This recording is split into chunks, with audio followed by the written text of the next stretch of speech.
সাহিত্যে আদর্শবাদ ও বাস্তববাদের স্থান কতটুকু, উহা লইয়া যুগ যুগান্ত ধরিয়া সাহিত্য সমালোচকদের মধ্যে বাদানুবাদের কোনো অন্ত নাই।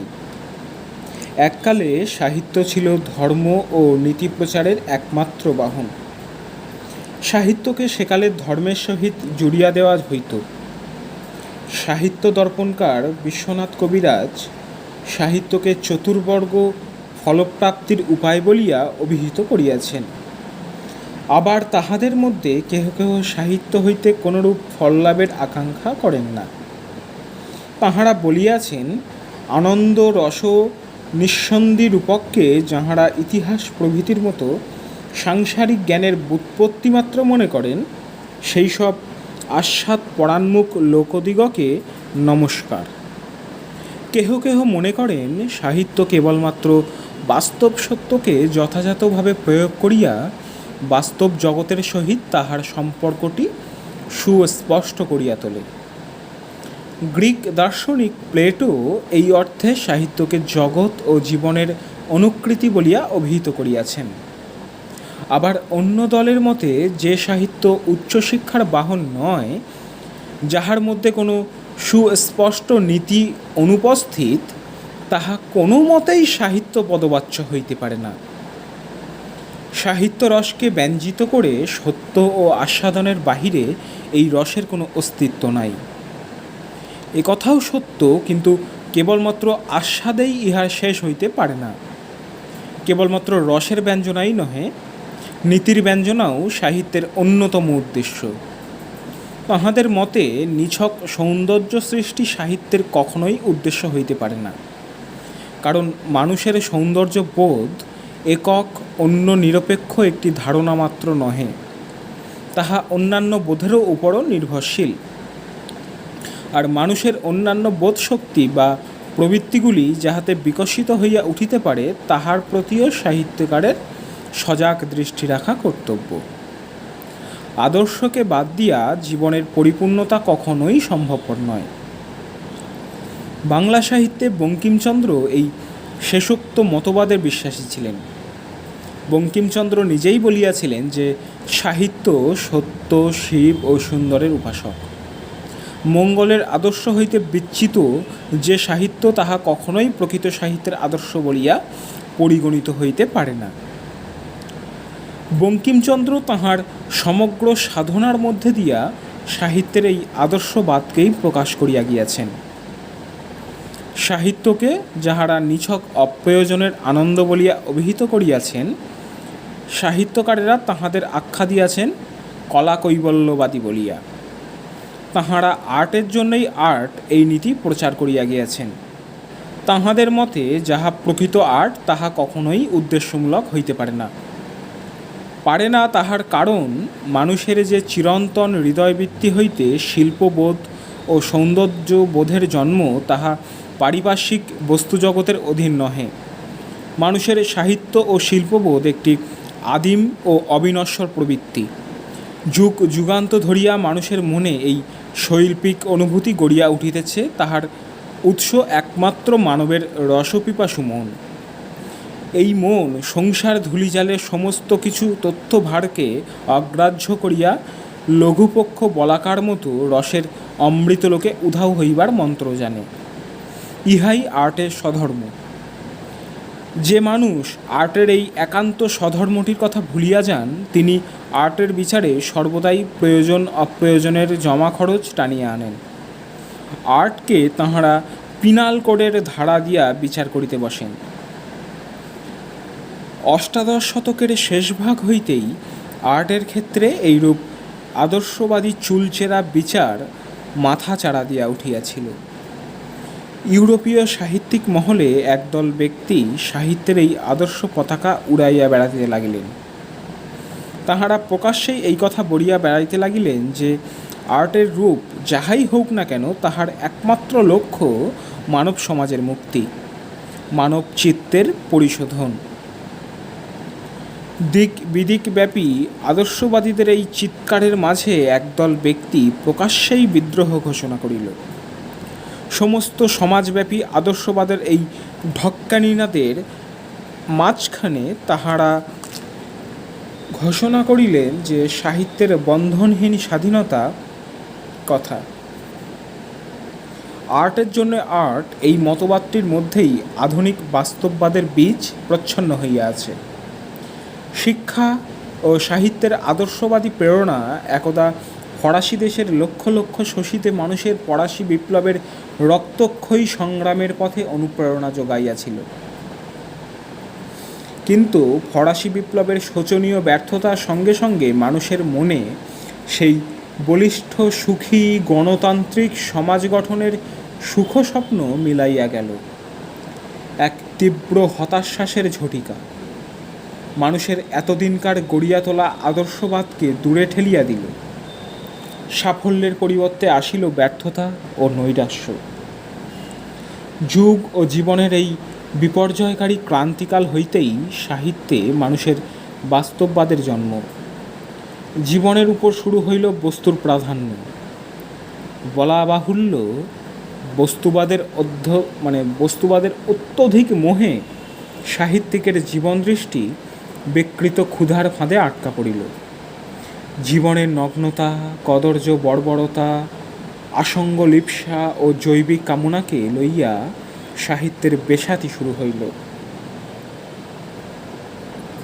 এ বিষয়ে আর্টের জন্যই আর্ট এই প্রবন্ধে বিস্তৃত আলোচনা রয়েছে। কিন্তু এ প্রসঙ্গ ভুলিলে চলিবে না যে সাহিত্য জীবনের হুবহু অনুকৃতি মাত্র নহে। সাহিত্য জীবনের নির্মিতি। কেবলমাত্র সংসারের পুঞ্জ পুঞ্জ বাস্তব তথ্যকে বর্ণনা করিলেই তাহা সাহিত্যের কোঠায় উত্তীর্ণ হইতে পারে না। জীবনের কদর্য অন্ধকার দিকটি সাহিত্যে উপস্থাপিত করিয়া গেলেই তাহা সৎ সাহিত্যের পদবাচ্য হইতে পারে না। সাহিত্যে বাস্তবতার যথার্থ প্রয়োজন আছে এবং বাস্তবকে অস্বীকার করিয়া কখনোই সৎ সাহিত্য রচিত হইতে পারে না। কিন্তু এই প্রসঙ্গে ভুলিয়া চলিবে না যে শ্রীকুমার বন্দ্যোপাধ্যায়ের একটা মন্তব্য এখানে উল্লেখ করা যায়, বস্তুর কারবারি ও বাস্তব রসের স্রষ্টা ঠিক এক নহে। বস্তুপুঞ্জ হইতে বাস্তব রস নিষ্কাশন বিশেষ দৃষ্টিভঙ্গি ও শিল্পবোধ সাপেক্ষ। ইংরেজি সাহিত্যের চতুর্দশ শতকের কবি চসারের কাব্যে এই বাস্তববোধের যথার্থ উন্মেষ পরিলক্ষিত হইয়াছে। তাহার কারণ এই নয় যে চসার তাহার ক্যান্টারবেরি টেলসে বর্ণিত বিভিন্ন কাহিনীর মধ্য দিয়া চতুর্দশ শতকের ইংল্যান্ডের সমাজ জীবনের চিত্রটি পাঠকের সম্মুখে উপস্থিত করিয়াছেন। চসারের শ্রেষ্ঠত্বের একমাত্র কারণ এই যে তাহার কাব্যে বাস্তব তথ্যের সহিত জীবন রসের, সাহিত্যিক সত্যের সহিত জীবন সত্যের এক অপূর্ব সমীকরণ ঘটিয়াছে। এইখানেই চসারের কাব্যের শ্রেষ্ঠত্ব। বাংলাদেশের ষোড়শ শতাব্দীর কবি মুকুন্দরামকে যথার্থ বাস্তববাদী কবি বলিয়া আখ্যা দেওয়া যাইতে পারে।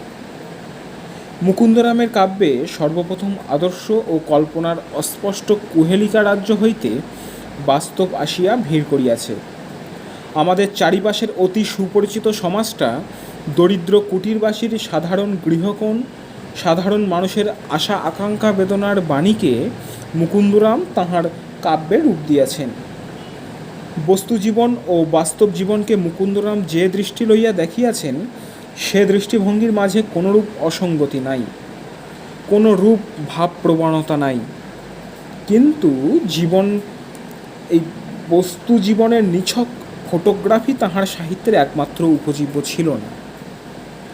উদজান ও অম্লজান এই উভয় মৌলিক পদার্থের সংমিশ্রণের ফলে যখন জলের উৎপত্তি হয়, তখন যেমন এই উভয় পদার্থই তাহার নিজ নিজ ধর্ম হইতে বিচ্যুত হইয়া একটি সাধারণ ধর্মের মধ্যে বিলীন হইয়া যায়, তেমনি মুকুন্দরামের কাব্যের বস্তুধর্ম ও রসধর্ম একত্র মিশ্রিত হইয়া তাহা জীবনের চরম সত্যকে প্রকাশ করিয়াছে। এই চরম সত্যের মাঝে জীবনের বস্তুরূপ ও রসরূপ কেহ কাহাউকে ছাপাইয়া উঠিতে পারে নাই। মুকুন্দরামের কবি প্রতিভার এই বিভিন্ন ধারা অবশেষে সমন্বয়ে সমুদ্রের মাঝে আপনাকে হারাইয়া ফেলিয়াছে। আধুনিক কথা সাহিত্যিকগণের মধ্যে শরৎচন্দ্রের দৃষ্টিভঙ্গি ছিল এইরূপ। শরৎচন্দ্র জীবনশিল্পী। সংসারে যাহারা শুধু দিল পাইল না কিছুই, তাহাদের জীবনের মর্মস্তুত চিত্র উদ্ঘাটনই শরৎ সাহিত্যের মর্মবাণী। জীবনের এই মর্ম উদ্ঘাটনে তিনি কোনো নীতিবোধের দ্বারা প্রচারিত হননি, অথচ বাস্তবের নগ্নতাকে তিনি তাহার সাহিত্যে কখনোই প্রশ্রয় দেননি। এক কথায় বলা যাইতে পারে, আইডিয়ালিজম ও রিয়েলিজম সম্পর্কে শরৎচন্দ্রের কোনরূপ বিশেষ গোঁড়ামি ছিল না। সত্য ও শিবসুন্দরে যে কোনরূপ পার্থক্য থাকিতে পারে তাহা তাঁহার মনে আসে নাই। এ সম্বন্ধে তিনি নিজেই বলিয়াছেন, গোটা দুই শব্দ আজকাল প্রায় শোনা যায়, আইডিয়ালিস্টিক অ্যান্ড রিয়ালিস্টিক। অথচ কি করে যে এই দুটোকে ভাগ করে দেখা যায় আমার অজ্ঞাত। যা কিছু ঘটে তার নিখুঁত ছবিটিকেও আমরা যেমন সাহিত্য বস্তু বলি নে, তেমনি যা ঘটে না অথচ সমাজ প্রচলিত নীতির দিক দিয়ে ঘটলে ভালো হয়, কল্পনার মধ্য দিয়ে তার উচ্ছৃঙ্খল গতিতেও সাহিত্যের ঢের বেশি বিড়ম্বনা ঘটে। শরৎ সাহিত্যে তাই এই তথাকথিত রিয়েলিজম ও আইডিয়ালিজমের বিরোধ নাই। শরৎচন্দ্র সমাজ ও মানব জীবনের অতি উপেক্ষিত বেদনাদায়ক দিকটি তাহার সাহিত্যে তুলিয়া ধরিয়াছেন। নরনারীর অচেতন মনের গোপন কামনা বাসনা, যাহা সম্পূর্ণ মনস্তত্ত্বসম্মত এবং মানব জীবনে যাহা ঘটিবার কোনরূপ অসম্ভব্যতা নাই, তাহাকেই সুস্পষ্ট রূপ দিতে তিনি বিন্দুমাত্র দ্বিধাবোধ করেননি। কিন্তু তৎসত্ত্বেও জীবনের এই নিষিদ্ধ দিকটি বর্ণনা করিতে বসিয়া তিনি তাহার রচনার মধ্যে কখনো কোথাও সংযম ও সুরুচির মাত্রাকে লঙ্ঘন করেন নাই, এবং এক অপরূপ শিল্পশ্রীতে তাহার রচনা রসমণ্ডিত হইয়া উঠিয়াছে। এই জন্য শরৎ সাহিত্যে পতিতা জীবন ভিড় করিয়া আসিয়া দাঁড়াইলেও তাহার পাঠকের মনে ঘৃণা কিংবা কামনার আগুন জাগায় না। পঙ্গু সমাজ ব্যবস্থার চাপে পড়িয়া যেসব হতভাগিনী নারীরা একদিন এই ঘৃণ্য নিষ্ঠুর বৃত্তির কবলে আত্মসমর্পণ করিতে বাধ্য হইয়াছে, শরৎ সাহিত্যের পাঠক সেই সমস্ত হতভাগিনীদের উদ্দেশ্যে দুফোঁটা অশ্রু বিসর্জন না করিয়া পারে না। শরৎচন্দ্র আর্টের ক্ষেত্রে কোনরূপ আদর্শবাদী ভাবমোহের দ্বারা পরিচালিত হন না, কিন্তু এই সঙ্গে যাহা প্রকৃত আর্ট তাহা তাহার নিকট ইমমরাল বিবেচিত হয় নাই। বস্তুত রিয়েলিজমের সহিত আইডিয়ালিজমের গগনচুম্বী প্রভেদ শরৎচন্দ্র খুঁজিয়া পান নাই। সাহিত্যে বাস্তবতা প্রসঙ্গে শরৎচন্দ্রের এই অংশটি পরবর্তীকালের আধুনিক লেখকেরা অনেকে উপলব্ধি করিতে পারেন নাই, অথবা উপলব্ধি করিলেও তাহারা ইহাকে স্বীকার করেন নাই। বিশেষ করিয়া কল্লোল যুগের সাহিত্যিকেরা ক্রান্তিকালে সংশয় ও ক্লান্তির ভিতর দিয়া বাস্তববোধের অন্তরালে জীবনের প্রচ্ছন্ন রসরূপটির প্রতি দৃষ্টি দিতে পারেন নাই হয়তো এই কারণে যে যুগটাই ছিল রূপান্তরের একটা ঝঞ্ঝাবাত্তার যুগ, বিদ্রোহের, প্রতিবাদের, সংশয়ের ও ক্লান্তির যুগ। তাই তাহাদের রচনার মধ্যে বাস্তববোধের নবমূল্যায়ন ঘটিয়াছিল। প্রবৃত্তির অন্ধ তাড়নায় দুর্বার আসঙ্গ লিপ্সা, মুটে মজুর ও ইতরের জীবনের ঘৃণ্য দিকটি তাহাদের রচনার মধ্যে সাংবাদিক সতর্কতার সহিত হুবহু উপস্থিত হইল। অবশ্য কল্লোল গোষ্ঠীর সব লেখক সম্বন্ধে এই উক্তি নির্বিচারে প্রযোজ্য নহে। সাহিত্যে বাস্তবতা সম্পর্কে রবীন্দ্রনাথের অভিমতটি বিশেষভাবে উল্লেখনীয়। শ্রী রাধাকমল মুখোপাধ্যায় 1321 সালের জ্যৈষ্ঠ মাসের প্রবাসী মাসিক পত্রিকায় রবীন্দ্র সাহিত্য প্রসঙ্গে মন্তব্য করিয়াছিলেন, রবীন্দ্র সাহিত্য সার্বজনীন নহে। রবীন্দ্রনাথ দরিদ্রের ক্রন্দন শুনিয়াছেন, তিনি দৈন্যের মধ্যে বিশ্বাসের ছবি আঁকিয়াছেন, তিনি মৃত্যুঞ্জয়ী আশার সঙ্গীত গাহিয়াছেন, কিন্তু সে ছবি, সে সঙ্গীত জনসাধারণকে সমগ্র জাতিতে, স্পর্শ করিতে পারে নাই। সবুজপত্রে রবীন্দ্রনাথ সাহিত্যে বাস্তবতা নামক প্রবন্ধে তাঁহার সাহিত্যের বিরুদ্ধে এই অভিযোগের উত্তর পাশ কাটাইয়া সাধারণভাবে সাহিত্যের বাস্তবতা সম্পর্কে আলোচনা করেন। রবীন্দ্রনাথ বলিতে চাহিয়াছেন যে সাহিত্যের মধ্যে আমরা যে জিনিস খুঁজিয়া থাকি তাহা হইতেছে রসবস্তু। সেই রসের নিশ্চয়ই একটি আধার আছে, কিন্তু সমসাময়িক বাস্তব ঘটনায় কি সেই আধার? আসলে যাহা আমাদের কল্পনাকে উজ্জীবিত করে, হৃদয়কে রসাপ্লুত করে, তাহাই যদি সাহিত্য হয়, তবে শুধুমাত্র সমসাময়িক জীবনে তাহার আধার খুঁজিতে হইবে তাহার কোনো মানে নাই। কারণ যে ঘটনা আজ আমাদের কাছে রূঢ় বাস্তব বলিয়া প্রতিভাত হইতেছে, 2 দিন পরেই হয়তো তাহা নিতান্তই অর্থহীন বলিয়া মনে হইবে। কিন্তু রবীন্দ্রনাথের কথায় রসের মধ্যে একটা নিত্যতা আছে। মান্ধাতার আমলে মানুষ যে রসটি উপভোগ করিয়াছে, আজ তাহা বাতিল হয় নাই, কিন্তু বস্তুর দর বাজার অনুসারে এবেলা ওবেলা বদল হইতে থাকে। তাহা হইলে স্পষ্টই দেখা যাইতেছে সাহিত্যের মধ্যে বাস্তববাদ ও আদর্শবাদের মধ্যে কোনো আপাত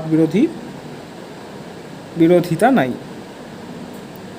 রসসৃষ্টি যখন সাহিত্যের একমাত্র উদ্দেশ্য, তখন তাহার আধার প্রত্যক্ষ বাস্তব ঘটনা হইতে একদিকে যেমন কোনো আপত্তি নেই, তেমনি আদর্শের দ্বারা অনুপ্রাণিত কবির কল্পনা জগৎকে উপেক্ষা না করিয়া তাহাকে সমমর্যাদার ভূষিত করিলেও তাহার কোনো ক্ষতি নেই। বরং রস ও বস্তু এই উভয় জগতের সমীকরণের ফলেই মহৎ সাহিত্যের সৃষ্টি। একথাও এ প্রসঙ্গে উল্লেখ করিতে হইবে যে কবির নিজস্ব একটি আদর্শ থাকিবেই। রস সৃষ্টিকে মুখ্য উদ্দেশ্য করিয়া এই আদর্শের শিল্পসঙ্গত পরিপুষ্টি সাধনই কবির একমাত্র উদ্দেশ্য হইবে। বাহিরের হাটে বস্তুর দর কেবলই উঠানামা করিতেছে। সেখানে নানা মুনির নানা মত, নানা লোকের নানা ফরমাস, নানা কালের নানা ফ্যাশন। বাস্তবে সেই হট্টগোলের মধ্যে পড়িলে কবি কাব্যহাটের কাব্য হইবে।